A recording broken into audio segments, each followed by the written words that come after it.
Les États américains existent sous toutes les formes et tailles. Mais comment en sommes-nous arrivés à ce puzzle chaotique? Découvrons-le aujourd'hui dans MAPAC, dès le numéro 50. Virginie.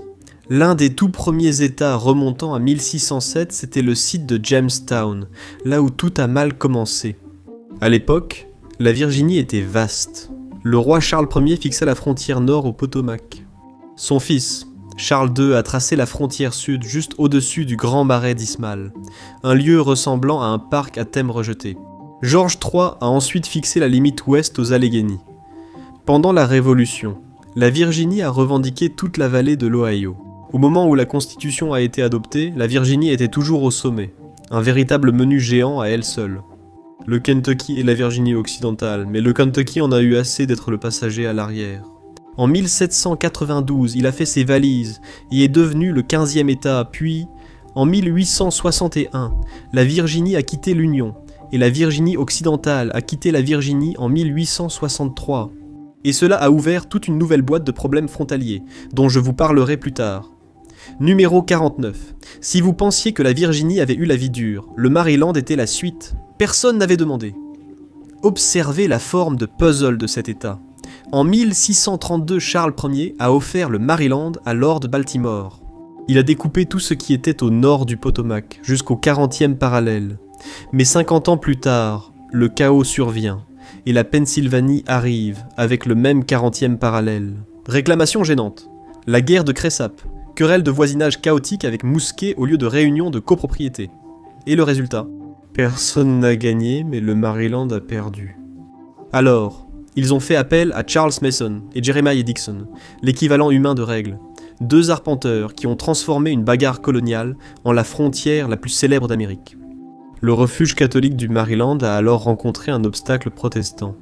Les habitants du Delaware ont repoussé leurs frontières 37 km plus au sud, puis des arpenteurs ont ensuite décidé que la branche sud du Potomac marquait la limite du Maryland, encore un morceau perdu. Ainsi, nous avons découvert la bizarrerie géographique numéro 48 du jour.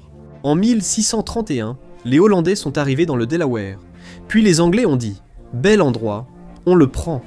Mais les empires, ça coûte cher, il faut payer les dettes. » Le roi Charles II a accordé à Guillaume Penn une vaste concession qui devint la Pennsylvanie. Penn voulait un accès à l'océan pour son nouveau jouet. Alors il a pris les 3 comtés du Delaware. La Grande-Bretagne haussa les épaules, admettant aussi que le Delaware était techniquement une entité distincte, résultat d'une étrange colocation coloniale. Sa frontière nord formant un cercle parfait de 12 miles autour de Newcastle, une blague géométrique mal tournée. Penn dirigeait les 2 colonies.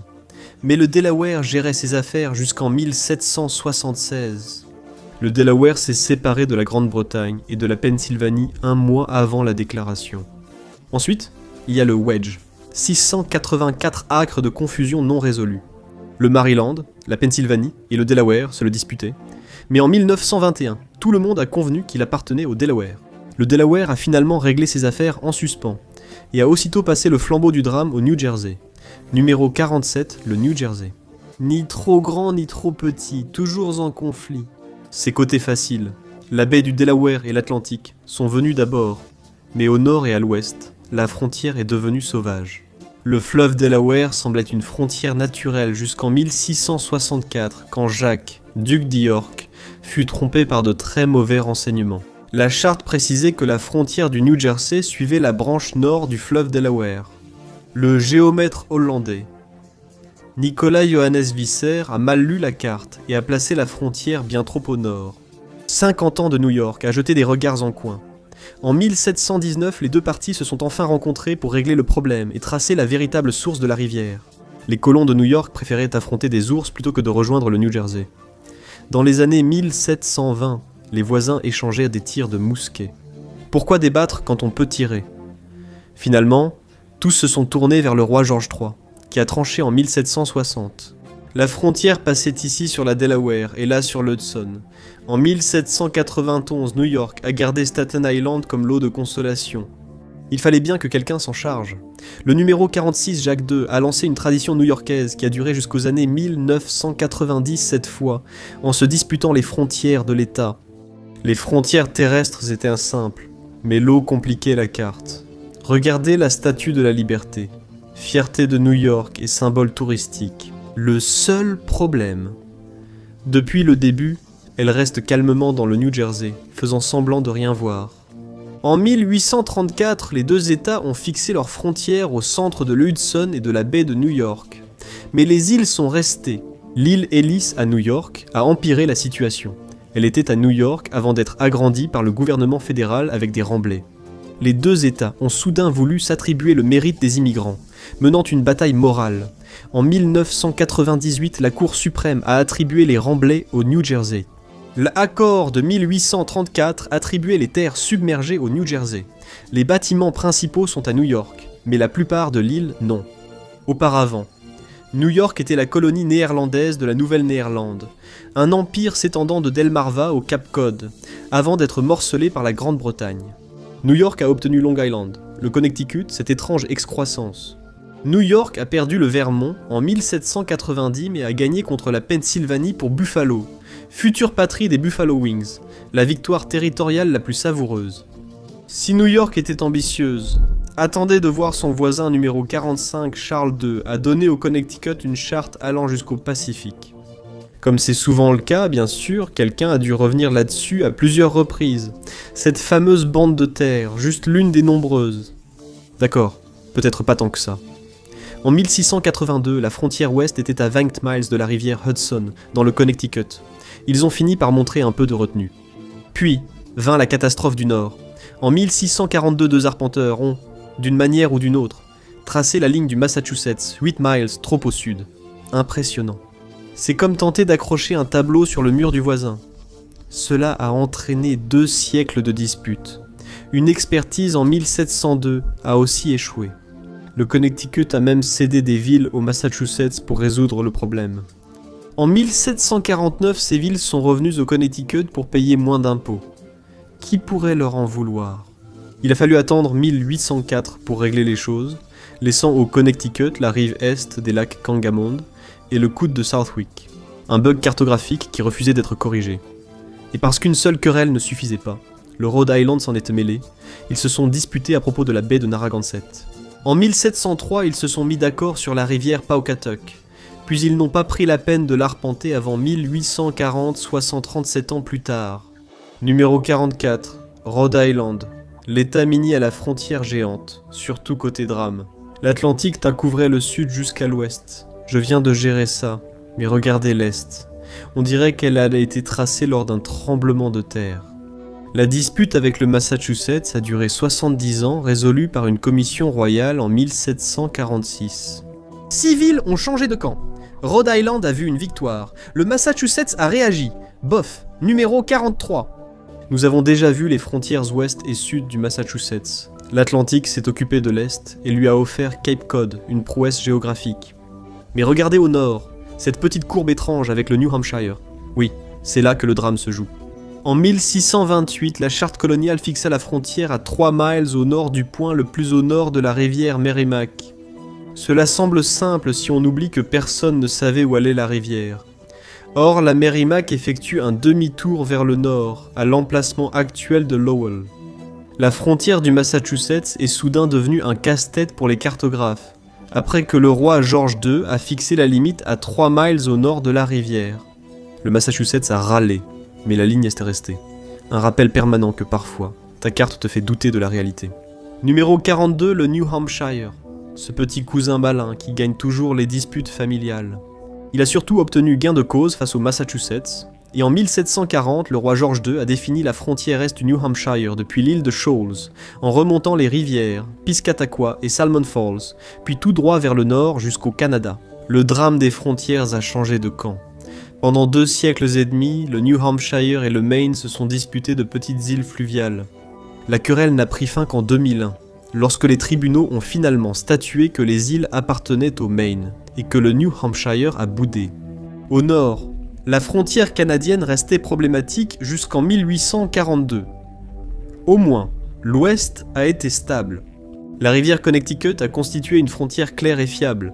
C'est l'une des rares choses que le roi George III a réussi. Numéro 41. La Pennsylvanie a réussi à se disputer avec tout le monde. Elle a gagné sa guerre de frontières contre le Maryland. mais perdu contre New York. À l'est, il suffisait de suivre la Delaware et de s'arrêter au nord-ouest le lac Erie, mais l'ouest restait chaotique. En 1767, l'angle sud-ouest de la Pennsylvanie fut tracé. La frontière ouest devait être à 5 degrés, à 5 degrés. Puis arriva la Révolution, une pause utile pour que tous cessent de se battre pour des coordonnées et s'opposent aux Britanniques. Après l'indépendance, les deux États ont tracé une ligne vers le nord, de la Mason-Dixon au rectangle du lac Erie. Objectif atteint, enfin presque, parce que si tu plisses les yeux vers l'est, ouais, c'est encore irrégulier. Voilà. Les premiers États étaient un peu unis, semblables à des colocataires avec des frontières floues. Si tu aimes ces cartes, abonne-toi.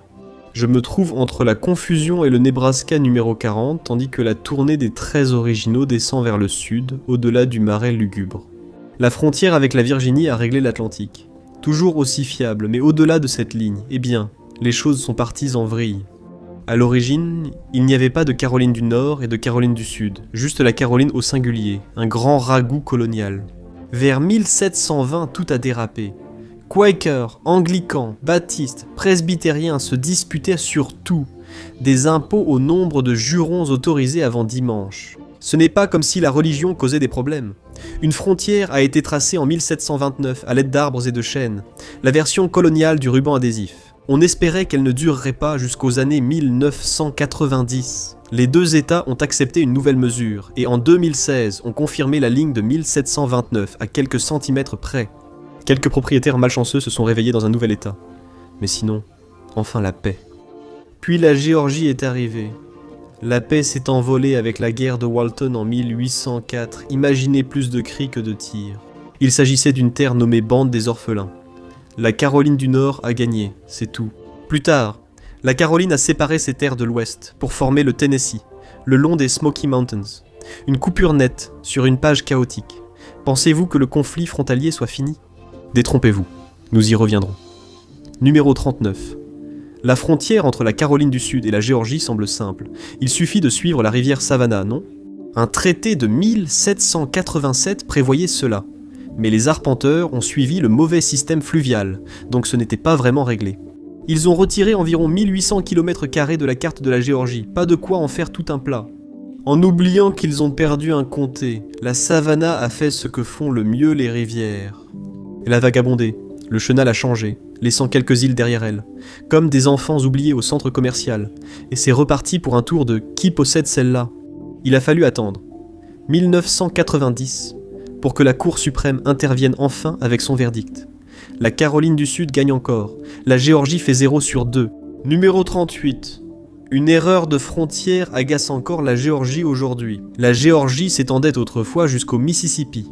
Sa frontière sud avec la Floride espagnole, au 31e parallèle, fut fixée en 1795. Vive la bureaucratie. En 1802, la Géorgie a cédé ses terres de l'Ouest au gouvernement fédéral, créant ainsi le territoire du Mississippi et amputant la moitié de son égo. La nouvelle frontière allait de Hoochie Creek sur la Chattahoochee à Nickajack sur la Tennessee, jusqu'à ce que les arpenteurs réalisent leur erreur. L'extrémité sud a glissé vers l'est jusqu'à Lanat. Cela semble suffisant. La frontière de la Floride suivait la rivière St. Mary's, mais la ligne du Tennessee était un vrai désordre. Elle était un mile trop au sud. Corrigé en 1819, ce coup de gênant à l'angle de Montgomery subsiste. La Géorgie reste amère et a menacé de poursuivre le Tennessee en 2013. Pourquoi laisser une erreur vieille de 200 ans passer inaperçue ? Le Vermont, numéro 37, fut jadis un pays indépendant, rebelle à l'érable en Nouvelle-Angleterre. La frontière avec le New Hampshire, le long de la rivière Connecticut, était assez simple, mais elle n'est devenue officielle qu'en 1933. 150 ans n'ont pas suffi pour tracer une ligne droite. Le casse-tête, c'était New York, non ? Le lac Champlain faisait office de frontière aquatique. George II avait placé le Vermont sous l'autorité de New York, qui refusait de céder. Le Vermont a donc mené une mini-révolution et proclamé son indépendance de New York. L'impasse a persisté jusqu'à ce que New York cède finalement, contre 30 000 $ pour les revendications de propriété. Pas de vin colonial. Le Vermont a rejoint l'Union, le Massachusetts non, et la frontière nord avec le Canada a été fixée au 45e parallèle en 1842. Fin de progression nord, plus de drame. Seulement du sirop d'érable et la paix. Numéro 36. La frontière est du Maine avec l'Atlantique est facile. Le reste, un casse-tête en forme de carte. Le Maine appartenait au Massachusetts avant de demander à devenir un État en 1819, ce que le Massachusetts a accepté très vite. Une bouche en moins à nourrir. Admettre le Maine comme État libre a équilibré le Missouri. État esclavagiste. C'est la version politique de tu prends le canapé, je prends le chien. La frontière canadienne s'étend de la rivière Sainte-Croix aux Hautes-Terres. Bonne idée, mais personne ne savait ce que Haute-Terre signifiait. Collines, montagnes, ambiance floue. La guerre de 1812 n'a pas aidé. Même le roi Guillaume Ier des Pays-Bas n'a pas pu résoudre le problème en 1831. Tu sais que ta frontière est mauvaise quand l'Europe veut la réparer. Le traité Webster-Ashburton de 1842 a tout réglé. Le secrétaire d'État Daniel Webster a conclu l'accord en utilisant une vieille carte de Franklin qui donnait en fait plus de terres au Canada. Il a gardé cela secret, bien que nul n'ait perçu son génie diplomatique ou sa manipulation. À vous de choisir. Numéro 35. L'homme de Floride n'a pas toujours été américain. Les Britanniques l'ont prise à l'Espagne, puis l'ont rendue après l'indépendance des États-Unis. George III offre maladroitement ce marécage en cadeau de séparation. Les États-Unis l'ont pris en 1821, puis en 1845, c'est devenu un État. L'humidité, la Floride, péninsule aux frontières simples. Elle rejoint la Géorgie. Mais le Panhandle, c'est la faute des Britanniques. La Floride espagnole fut scindée en Floride orientale et occidentale, avec une limite nord fixée au 31e parallèle pour la partie occidentale. Puis les colons, surtout d'Alabama, sont arrivés et ont pensé « on se sent chez nous ici ». Entre 1811 et 1901, ils ont tenté 7 fois de rejoindre l'Alabama, qui a même voulu acheter la Panhandle. La Floride a finalement refusé, sans doute par dépit. Le conflit a duré jusqu'aux années 1950, où les deux États se sont affrontés en justice. Au-dessus de la rivière Perdido, l'Alabama a gagné, et la frontière de la Floride a glissé de 5 km vers l'est. Juste assez pour rappeler à tout le monde qui est le patron numéro 34. Tout le monde connaît l'achat de la Louisiane, qui a offert bien plus qu'un bon emplacement immobilier aux États-Unis. Cela a stoppé l'expansion de la Floride et créé la portion entre les rivières Pearl et Perdido dans le territoire du Mississippi, devenu, pour mes amis, le pied de l'Alabama sur le golfe. Ce n'est pas une vraie plage, mais ça compte. La frontière nord, au 35e parallèle, vient de la vieille charte de la Caroline de Charles II. Mais cette étrange excroissance au nord-ouest, c'est la rivière Tennessee. Elle a refusé de coopérer. Elle séparait les terres Chickasaw et Cherokee, et la frontière et c'est resté là. Puis vinrent les terres de Yazoo, un super nom, une mauvaise affaire. Le gouverneur de Géorgie a vendu 35 millions d'acres dans ce qui est aujourd'hui l'Alabama et le Mississippi, pour une bouchée de pain, une véritable arnaque. L'accord annulé, les dégâts sont restés. La nouvelle frontière nord suivait ses frontières autochtones contestées. La limite ouest, définie en 1765, allait au sud-est jusqu'au golfe, à 10 miles à l'est de la rivière Pascagoula tordue. Absolument. Mais bon. C'est pareil pour l'histoire de l'Alabama numéro 33, les frontières du Mississippi. Ça semble simple, mais dès que tu plisses les yeux, la rivière s'en souvient. Elle a du mal à s'engager. Elle a tellement changé de cours que la Cour suprême doit souvent arbitrer. La dernière fois en 1995 sans résultat. Le Mississippi et la Louisiane possèdent désormais des îles et de petites exclaves sur le territoire voisin, comme des colocataires restés ensemble. La frontière nord reste calme. Le 35e parallèle introduit par Charles II est une ligne droite ancienne, et d'une certaine façon, la seule chose normale du Mississippi, numéro 32. J'ai évoqué le Tennessee en lien avec la Caroline du Nord et la Géorgie, mais le principal drame était à l'est, avec la Virginie. Saluez encore Charles II. Cet homme traçait sans cesse des lignes. Il a fixé la frontière nord avec la Virginie, puis le Kentucky ici. Les arpenteurs ont mal placé la frontière, parfois 5 à 12 miles trop au nord-ouest. À l'ouest, le Mississippi servait de frontière naturelle. La frontière avec la Caroline du Nord devait suivre la crête la plus haute des Smokies. Cela semble simple, sauf lorsqu'on cartographie dans le brouillard. La frontière a été fixée en 1915 aujourd'hui. La cicatrice, sinueuse comme un sismographe, marque la limite. Plus personne ne souhaite de conflit à ce sujet. Numéro 31. J'ai couvert les frontières sud et est du Kentucky, le fleuve Mississippi à l'ouest, la rivière Ohio au nord, et ses frontières durement acquises au sud et à l'est. Tout allait bien jusqu'à ce que vous remarquiez le Kentucky Bend, 27 miles carrés de terres agricoles et environ 9 personnes isolées, telles des bagages perdus. Mais cela n'a pas toujours été ainsi.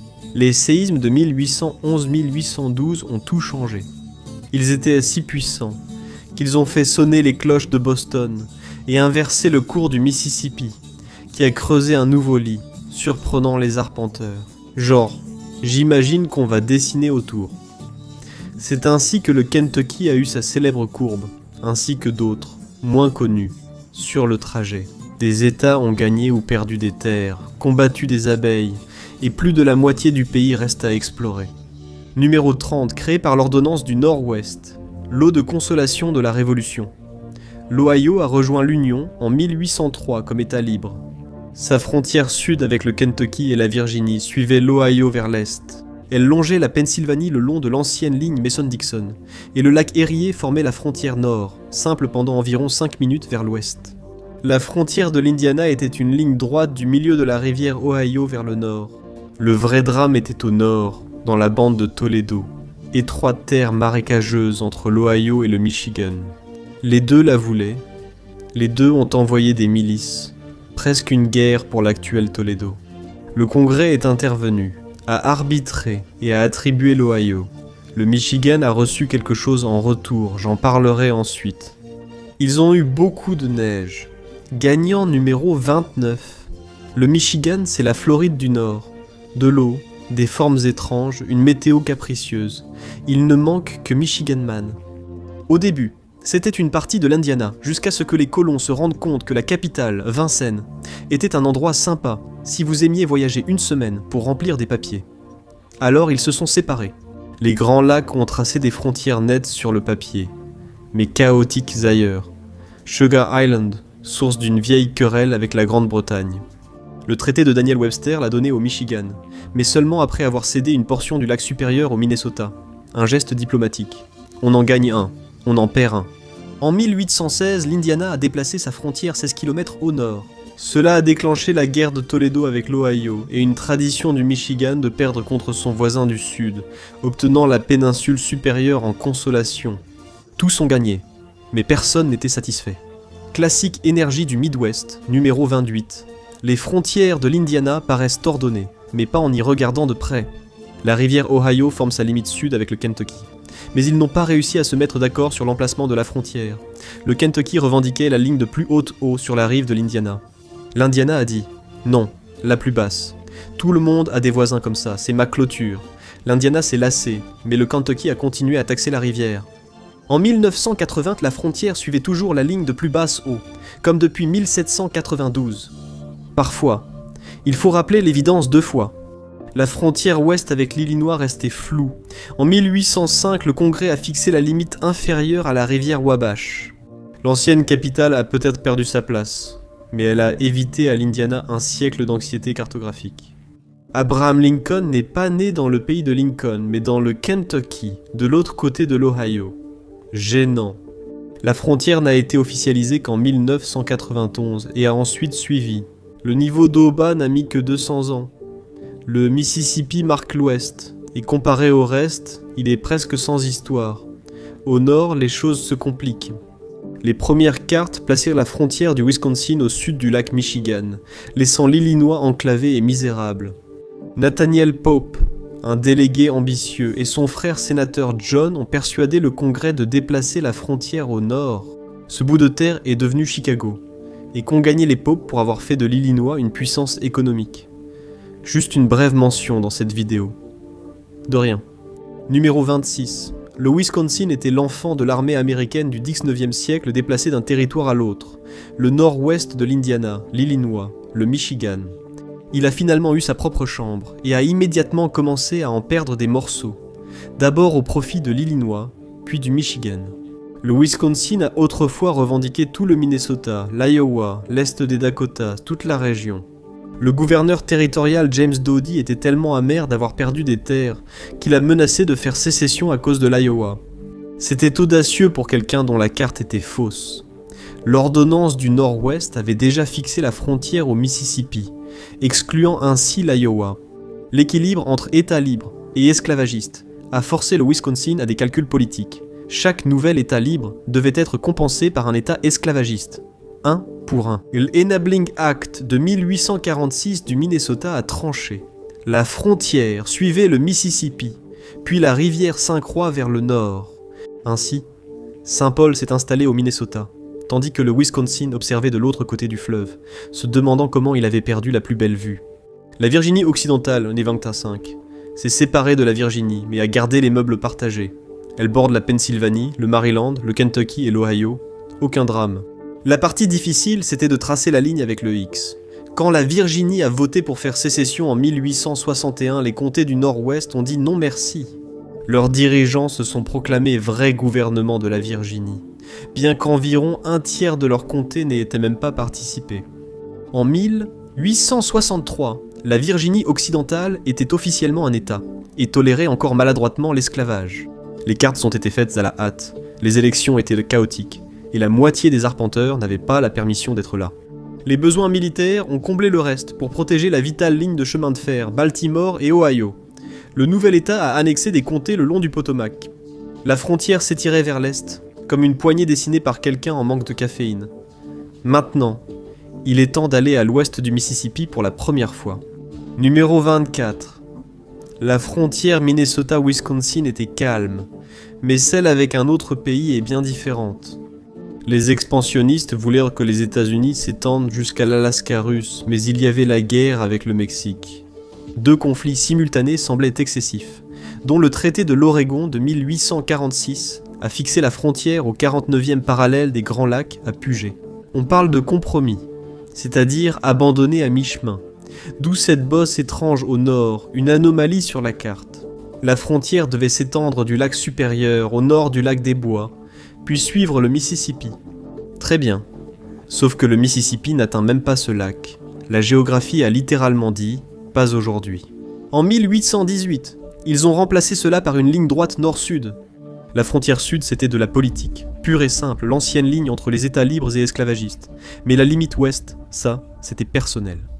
Henry M. Rice souhaitait un Minnesota plus vaste et prospère, tandis que le Congrès préférait plus d'ordre. Rice a gagné, et la frontière a suivi les rivières Rouge et Bois d'Assioux. Parce que les lignes droites sont pour les lâcheurs, numéro 23, la limite est de l'Iowa suite le Mississippi. Calme et fiable, sauf dans cette étrange courbe de 500 miles carrés dans le sud-est, où le fleuve n'est pas seul en cause. Blâmer l'arpenteur qui a tracé une ligne le long de la rivière des Moines pour séparer l'achat de la Louisiane des terres autochtones. En 1816, cette ligne est restée et est devenue la frontière avec le Missouri. Puis vint la guerre du miel de 1839, lorsque les abeilles se sont rebellées. Non, pas vraiment. La guerre, au sens le plus large, a commencé lorsque des colons du Missouri ont abattu 4 arbres à miel dans la zone contestée. Oh non, ils ne l'ont pas fait. Pas de coups de feu, pas de victimes, juste une politique douce et collante. En 1849, la Cour suprême a donné raison à l'Iowa, malgré les brouillages persistants du Mississippi, alors que l'Ouest reste plus stable. Le Missouri et son affluent Sioux délimitent souvent l'Iowa, seul État bordé par 2 rivières parallèles par l'Est et à l'Ouest. Numéro 22. Le compromis du Missouri de 1820 a créé un État et une migraine. Il a permis au Missouri d'être État esclavagiste et au Maine d'être État libre, établissant un équilibre politique, mais aussi la future ligne de faille du pays. Pendant un certain temps, tout le monde a fait semblant d'être heureux, mais ce n'était pas le cas. Le Missouri a passé la guerre de sécession à se battre contre lui-même, une véritable crise d'identité d'État. Tout ce qui concerne ses frontières n'était pas aussi dramatique. Voyez cette excroissance au sud-est. Remerciez John Hardiman Walker. Il était propriétaire terrien, et il a refusé de se retrouver dans le territoire de l'Arkansas, disait-il. Sa terre avait plus une ambiance du Missouri que celle des champs de coton de l'Arkansas. Le Congrès l'a pris au pied de la lettre, et ainsi le Missouri a gardé son orteil numéro 21, après tout le compromis du Missouri. L'Arkansas était soigneusement enfermé dans un petit rectangle, faisant semblant de ne pas être né du chaos. Le Mississippi a pris l'Est, changeant constamment de cours comme les rivières, tandis que l'Arkansas et le Tennessee échangèrent des terres. En 1919, La Cour suprême a fixé la frontière sur l'ancien cours du fleuve, donnant gain de cause au Tennessee face au Mississippi. À l'ouest, les choses n'étaient pas plus claires. La frontière de l'Oklahoma est arrivée plus tard, en 1836 après l'accession au statut d'État. Auparavant, les revendications des Cherokees et des Choctaws se chevauchaient tant que les avocats en auraient à pleurer. Le traité de Washington de 1828 a résolu le problème en déplaçant la frontière de l'Arkansas vers l'est, réduisant les terres et les conflits. Où sommes-nous ? L'Ohio s'est battu pour des marécages, le Michigan s'est contenté de la neige, et l'Indiana a été le plus tenace. Karen n'a cessé de se plaindre jusqu'à ce que quelqu'un l'écoute. Continuons. Numéro 20. La Louisiane fut le premier État issu de l'achat de la Louisiane, qui doubla presque la taille des États-Unis après sa vente par la France pour rembourser ses dettes de guerre. Elle a rejoint l'Union en 1812, délimitée par le Mississippi à l'est, la Sabine à l'ouest, le golfe du Mexique au sud et le 33e parallèle au nord, tout est tracé de lignes droites. La réalité marécageuse. La frontière ouest resta floue jusqu'en 1819. L'Espagne a échangé le Texas contre la Floride. Un échange de temps partagé avec une meilleure nourriture. Le traité a établi la rivière Sabine comme frontière, qui laisse rester depuis la fin du contrôle espagnol. Numéro 19. Tout est plus grand au Texas, même la dette. Après sa séparation du Mexique, le Texas avait une vraie énergie de personnage principal. La République du Texas, indépendante durant 10 ans, a connu de nombreux drames avant de devenir un État. Elle revendiquait une partie du continent, incluant des régions du Nouveau-Mexique, Colorado et Wyoming. Mais l'indépendance avait un coût, une lourde dette. Après avoir combattu le Mexique, le Texas a conclu un accord. En 1850, le Congrès a versé 10 millions de dollars discrètement sous un label patriotique pour obtenir ces terres. Cela a réduit les tensions entre États libres et esclavagistes et fixé la forme actuelle du Texas. Le reste dépendait des rivières, le Rio Grande au sud, la Red au nord et la Sabine à l'est, puis les rivières ont commencé à bouger. Le Texas a passé le siècle suivant à se disputer avec ses voisins pour quelques centimètres de terre. Numéro 18. La première chose que l'on remarque à propos de l'Oklahoma, c'est la Panhandle. 167 miles de long, 34 miles de large et pratiquement vide. C'est un rectangle poussiéreux qui semble avoir été ajouté à la dernière minute. Ce n'était pas une idée de la nature, c'était de la politique. À l'entrée du Texas dans l'Union, l'esclavage ne pouvait s'étendre au nord de la frontière sud du Missouri, créant une zone neutre ignorée. La frontière du Kansas a été déplacée pour préserver les terres Cherokee, laissant la bande orpheline jusqu'en 1890. Ensuite, elle a été adoptée par le territoire de l'Oklahoma. La frontière est provenue de traités avec les nations Cherokee et Choctaw. Ils ont débuté à 100 pas à l'est de Fort Smith, puis tracé la frontière au sud jusqu'à la rivière Rouge qui marque la limite avec le Texas, fixée sur sa rive sud. En 1921, les frontières du Kansas ont été tracées à l'encre et dans le sang. Le compromis du Missouri fixait cette limite entre États esclavagistes et libres. Mais la loi Kansas-Nebraska de 1854 a tout changé. Elle a formé le territoire du Kansas et laissé les colons décider. Que peut-il arriver en laissant les gens voter sur l'asservissement humain ? Le résultat fut le Kansas sanglant, des années de chaos qui rendirent la justice de la frontière presque enviable. En 1856, des pillards pro-esclavagistes ont saccagé Lawrence. Après le massacre de Potawatomi perpétré par John Brown et ses fils qui tuèrent 5 hommes, plus personne ne dormit tranquille au Kansas. Pendant que les balles sifflaient, le Congrès délimitait les frontières entre les 37e et 40e parallèles nord du Missouri au 25e méridien. Au début, le Kansas s'étendait jusqu'à l'actuel Colorado, mais les montagnes ont été séparées plus tard. Trop hautes, trop éloignées. Honnêtement, ça n'en valait pas la peine. Finalement, le camp anti-esclavagiste a gagné. Le Kansas est entré dans l'Union comme État libre en 1861, juste à temps pour que le pays commence la guerre. Il s'y préparait déjà. Numéro 16. Le Nebraska est au centre de l'Amérique, exactement sur le 100e méridien. La frontière non officielle est-ouest le traverse en son centre. Pourtant, l'État n'a pas toujours eu cette forme rectangulaire centrale. La loi Kansas-Nebraska s'appliquait du Missouri aux Rocheuses. Le Colorado, le Dakota et le Wyoming ont pris des parts, laissant seulement le Nebraska. Son emplacement, plutôt suspect, n'était pas dû au hasard. Le Congrès voulait une voie facile pour le chemin de fer transcontinental, et la grande plaine du Nebraska semblait idéale. Les lignes nord et sud suivent les 43e et 40e parallèles. Nord, l'ouest atteint le 104e méridien et l'est. Le Missouri complique les choses. Au fil de ses méandres, des terres changèrent de côté avec l'Iowa, comme deux voisins indécis. Ces frontières officielles ont été établies en 1892 et ont figé la frontière le long de l'ancien lit du fleuve. La forme du Nebraska est officiellement figée et n'a plus présenté d'intérêt depuis. Le numéro 15, le Dakota du Sud, semble presque carré. Puis on remarque le coin sud-est. C'est là que le fleuve Missouri en a décidé ainsi. Les lignes droites ont disparu. Le fleuve a traversé l'État, courbé vers le Nebraska, créant la frontière irrégulière du Dakota du Sud. Au fil du temps, le fleuve a déplacé des terres entre les deux États, comme des crypto-bros échangeant des nouveautés. Le Nebraska n'a pas apprécié. La perte de ces hectares a mené à une bataille juridique portée devant la Cour suprême, qui a tranché en 1982. La frontière suit l'ancien cours du fleuve, pas le nouveau. Le Missouri demeure la limite, mais pas avec l'eau visible aujourd'hui. Numéro 14. Le Dakota du Nord est l'un des États classiques en forme de boîte des États-Unis. Il a débuté lors de l'achat de la Louisiane, puis rejoint en 1861 le territoire du Dakota, englobant aussi le Dakota du Sud, une partie du Wyoming et du Montana. En 1889, le Congrès a fixé la frontière des Dakota au 46e parallèle. Depuis, ils ont suivi des routes distinctes et ne se réunissent pas. La limite suivait la rivière Rouge, qui débordait si fort que les fermes changèrent d'état chaque printemps. Déménagement offert par la nature.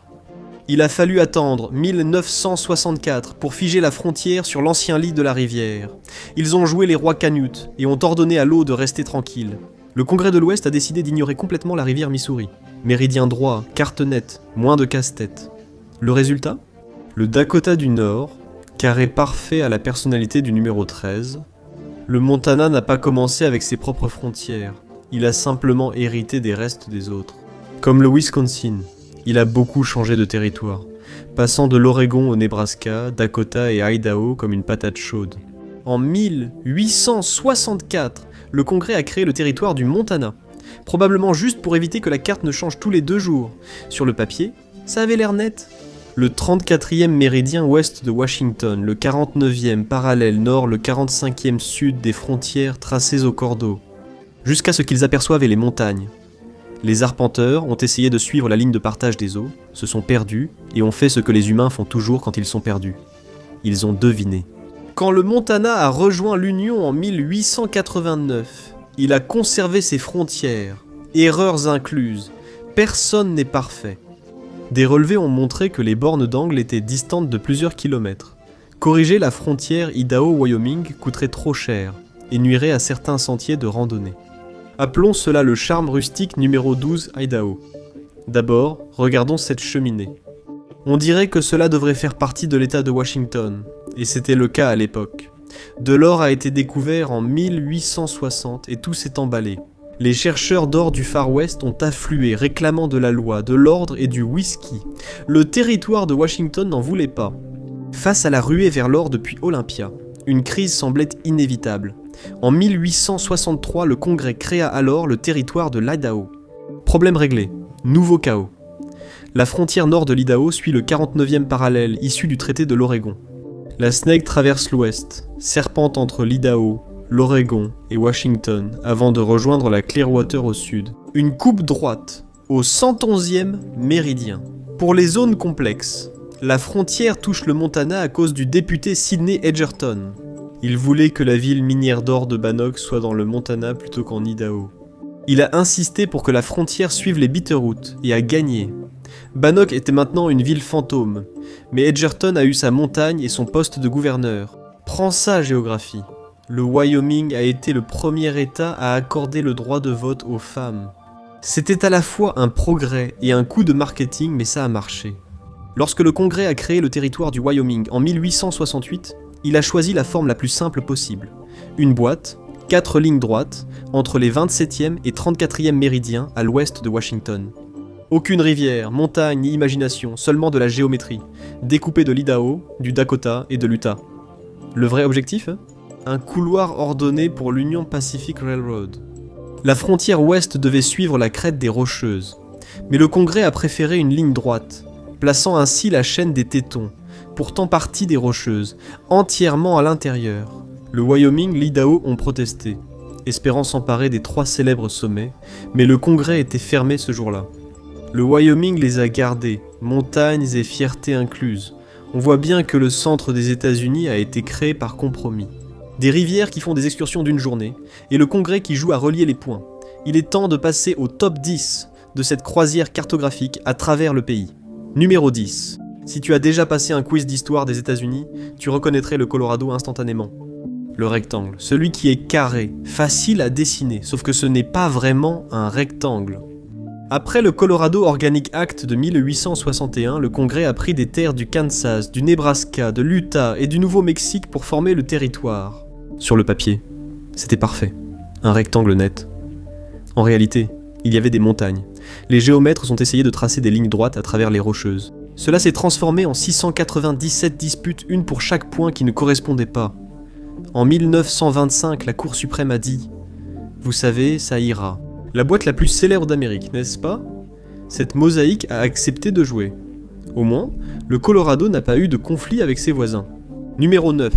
Malgré son nom, le Nouveau-Mexique n'a été mexicain que brièvement, l'ayant rejoint en 1821, après l'indépendance de l'Espagne. Mais en 1848, les États-Unis l'avaient récupéré grâce au traité de Guadalupe Hidalgo, les petites lignes à la fin de la guerre américano-mexicaine. À l'époque, le territoire était si vaste qu'il englobait 4 futurs États. Le compromis de 1850 lié à l'esclavage a poussé le Congrès à redéfinir les frontières. Le sud-ouest du Nouveau-Mexique a cédé des terres pour former l'Arizona, le Colorado, le Nevada et l'Utah. Le Texas a vendu ses revendications à l'ouest pour 10 millions de dollars, prouvant une fois de plus que tout est plus grand au Texas, surtout les factures. Des années de levées bâclées ont suivi. Les éleveurs ignoraient leur état, tout comme le Congrès. La frontière est finalement restée inchangée. Bien sûr, le Nouveau-Mexique n'était pas seul dans sa crise d'identité. Son voisin cherchait encore de quel côté de la rivière il vivait. Numéro 8. L'Arizona est peut-être l'état de la Saint-Valentin, ayant rejoint l'Union le 14 février 1912, mais l'histoire de sa frontière est moins romantique et bien plus chaotique. Rupture. Comme je l'ai dit, le traité de Guadalupe Hidalgo a transféré la terre aux États-Unis, mais elle est restée avec le Nouveau-Mexique jusqu'en 1863. La frontière sud s'est stabilisée en 1854, quand les États-Unis ont acheté un désert au sud de la rivière Gila pour une voie ferrée. L'amour vu par Oncle Sam, cher, profitable aux grandes entreprises. La frontière ouest suit le fleuve Colorado. Dans les années 1920, l'Arizona et la Californie se disputaient les terres agricoles abandonnées, comme 2 voisins se disputant une clôture. En 1963, cela a encore progressé. L'Arizona a obtenu 46 millions d'acre-pieds à dos du fleuve, la Californie en a eu 44 millions, et le Nevada, il fait juste acte de présence. Le 37e parallèle forme la frontière nord avec l'Utah, et le 109e méridien sépare du Nouveau-Mexique. Ils se rejoignent au point des 4 coins, le seul endroit en Amérique où l'on peut se tenir dans 4 États à la fois et remettre en question ses choix de vie. L'Utah, numéro 7, a passé 6 auditions avant d'obtenir le statut d'État, mais sa persévérance a payé. En 1847, les colons mormons arrivant dans la vallée du Grand Lac Salé rêvaient d'une nation appelée Désirée. Elle s'étendrait de la Californie au Colorado, de l'Oregon au Mexique, en gros, tout le quartier. Le Congrès a dit « absolument pas ». Il a plutôt créé le territoire de l'Utah, en 1850 plus petit, plus ordonné et avec moins de rêves de grandeur. Durant les 20 années suivantes, l'Utah a perdu des territoires, le Colorado à l'est, le Nevada à l'ouest, ce dont je vais parler ensuite. Le Wyoming est arrivé et a effacé le nord-est comme un rêve. Lorsque l'Utah a finalement rejoint l'Union en 1896, Deseret n'était plus qu'un souvenir, et l'Utah était réduit de moitié et 2 fois plus salé. Le Nevada, numéro 6, débuta modeste, sans Vegas ni néon, juste une bande de désert entre le 116e méridien et le 37e parallèle. Puis vint la lueur d'espoir, le filon Comstock a été découvert, et soudain tout le monde s'y est intéressé. En 1862, le Congrès a déplacé la frontière est du Nevada d'1 degré pour prendre la rive, puis l'a refait 4 ans plus tard. Encore une portion prise à l'Utah. L'Utah s'est plaint, mais le Nevada était riche et politiquement pratique, a dit le Congrès. Nous reviendrons vers vous. En 1867, le Nevada a repris son extrémité sud, futur site de Las Vegas, à l'Arizona, qui s'est plaint auprès du Congrès. Nouveau télégramme. Qui est-ce ? Les frontières, c'est toujours le bazar. Les géomètres utilisaient les méridiens de Washington et de Greenwich, d'où le léger décalage de la frontière Nevada-Californie. Ici, même les frontières sont un pari. Numéro 5. La découverte d'or à Sutter's Mill a été comme une immense carte de bienvenue pour la Californie. Du jour au lendemain, elle est passée d'une frontière paisible à une explosion démographique.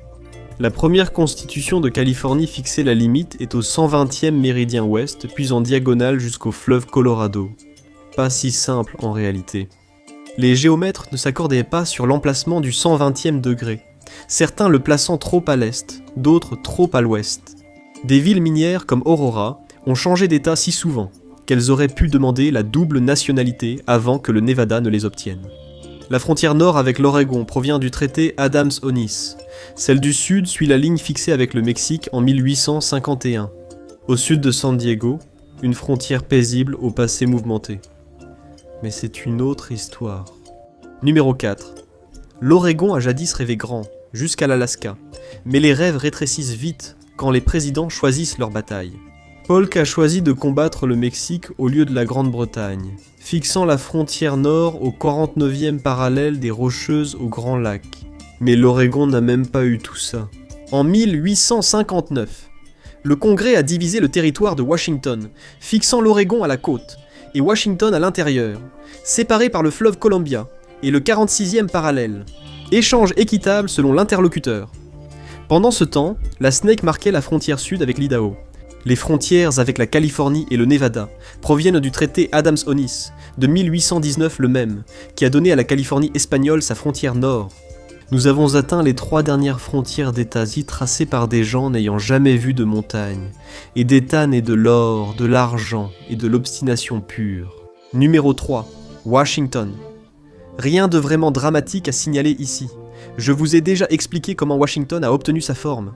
La rivière Snake a dessiné la frontière, l'Idaho reste en changeant et imprévisible. Le 49e parallèle a fixé l'accord avec la Grande-Bretagne, offrant à Washington le Puget Sound et la frontière sud. Désormais, c'est l'affaire de l'Oregon. Deuxième point, l'Alaska. La Russie s'en est emparée dans les années 1700. La côte aidait, mais les frontières terrestres restèrent floues. Comme d'habitude, la Russie a revendiqué tout le territoire jusqu'au nord-ouest du Pacifique, agaçant tout le monde. Le traité de Saint-Pétersbourg de 1825 a fixé la frontière sud ici, suivant les montagnes à 30 miles de la côte, créant ainsi cette bande côtière particulière. Lorsque les États-Unis ont acheté l'Alaska en 1867, l'or a de nouveau suscité l'intérêt de tout le monde. Le Canada voulait en faire partie. La Grande-Bretagne a servi de médiateur, et en 1903, les Américains ont pu le garder. Le Canada en est encore fâché. À l'ouest, la frontière russe passe entre les îles Diomède, séparées de seulement 4 km, mais avec près d'une journée de décalage horaire. Hier et demain, une île idéale pour les apprentis voyageurs temporels. Et enfin, numéro 1, Hawaï, dernier État à rejoindre l'Union. Et il n'y avait aucune magie ici, juste de la politique et beaucoup de conflits, ce qui revient pratiquement au même. Comment des îles du Pacifique sont-elles devenues partie d'un pays lointain ? Un Britannique est arrivé, bien sûr. Le capitaine Cook a débarqué en 1778 trouvant des chefs en guerre. Grâce à des armes importées, le roi Kamehameha Ier unifie les îles en 1810. Les missionnaires arrivent, interdisent le hula et prennent discrètement le contrôle du gouvernement. Dans les années 1890, des hommes d'affaires étrangers dirigeaient l'endroit. Ils avaient même un club d'annexion, un peu comme une start-up coloniale. En 1893, ils ont renversé la monarchie hawaïenne, ont déclaré une république, et 5 ans plus tard, l'ont remise aux États-Unis. Hawaï est devenu un État, en 1959. Une fin idéale pour une histoire compliquée. Merci pour ta présence aujourd'hui. J'espère que vous avez apprécié la vidéo, et si vous voulez en voir d'autres comme celle-ci, alors pensez à vous abonner et à activer les notifications. Ça fait vraiment une différence. Merci et à la prochaine sur Mapac.